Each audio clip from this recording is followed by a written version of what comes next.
A ave que nós mencionamos no início dessa matéria é o pica-pau. Um pássaro que as pessoas do campo conhecem muito bem. E quem já teve a oportunidade de entrar numa mata em que há pica-paus, deve ter ouvido como ele persistentemente bica o tronco das árvores, abrindo pequenos buracos. E por que o pica-pau faz isso? Bem, há várias razões. Ele pode estar querendo construir o seu ninho, mas na maioria das vezes ele está procurando alimento.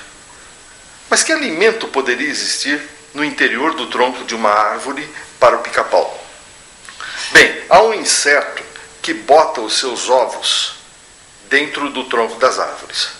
Esses ovos, então, eles se chocam e dali nascem pequenas lagartas que ficam no interior do tronco dessas árvores, se alimentando do tecido dessas árvores. O pica-pau se alimenta dessas lagartas.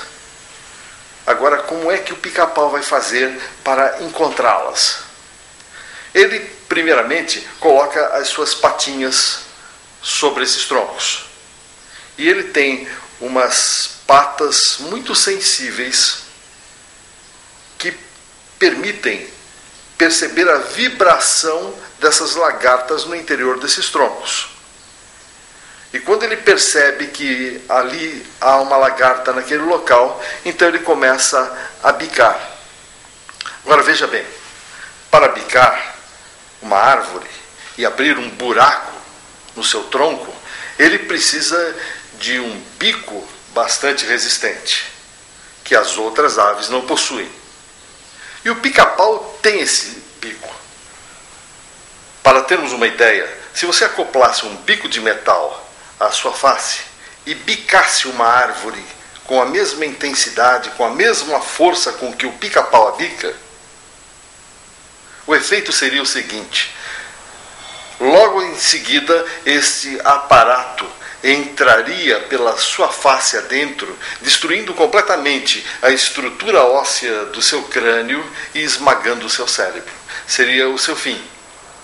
Mas com o pica-pau nada acontece. Ele tem um crânio extremamente mais frágil do que o nosso. Como é que isso acontece? É simples de entender. O pica-pau tem um bico bastante resistente. Então ele bica a árvore e o bico se mantém íntegro. Não? Mas o choque se transmite através desse bico na direção do seu crânio. Só que entre o bico e o crânio, o pica-pau tem uma zona de amortecimento de choque, um verdadeiro amortecedor.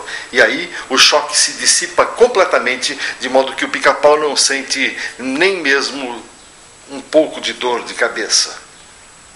Agora, o pica-pau, lembremos, ele está furando a árvore, porque ele está interessado numa lagarta que está lá dentro. Não? Mas é claro que a lagarta não vai ficar parada. Ela não quer servir de almoço para o pica-pau. Assim, quando o pica-pau consegue abrir o buraco na árvore, a lagarta já passou daquele ponto. E agora o pica-pau tem um problema, porque o seu bico não é capaz de fazer uma curva e entrar lá dentro desse buraco para ele pegar essa lagarta. Sabe como ele resolve esse problema? É simples também.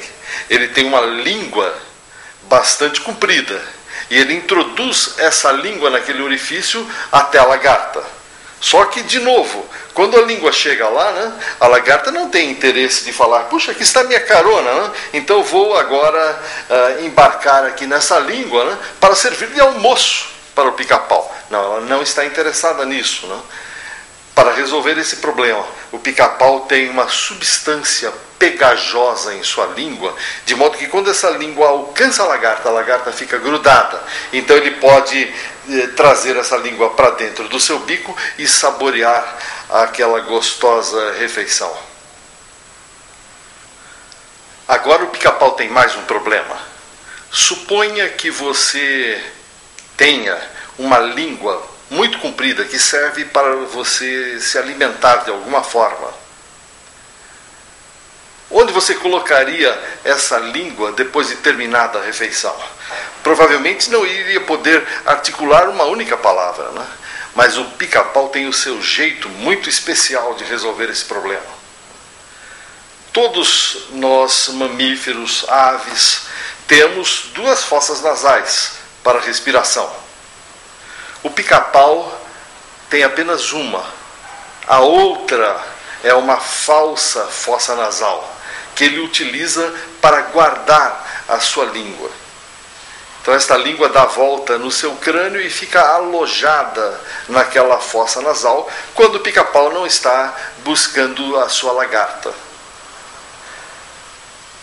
Nós vemos então que um conjunto coordenado de mutações teria que ter estado produzindo as patas do pica-pau, enquanto outro conjunto produziria o bico, outro conjunto produziria a língua grande, outro conjunto produziria essa substância pegajosa e outro conjunto finalmente transformaria uma das fossas nasais numa cavidade para abrigar essa língua.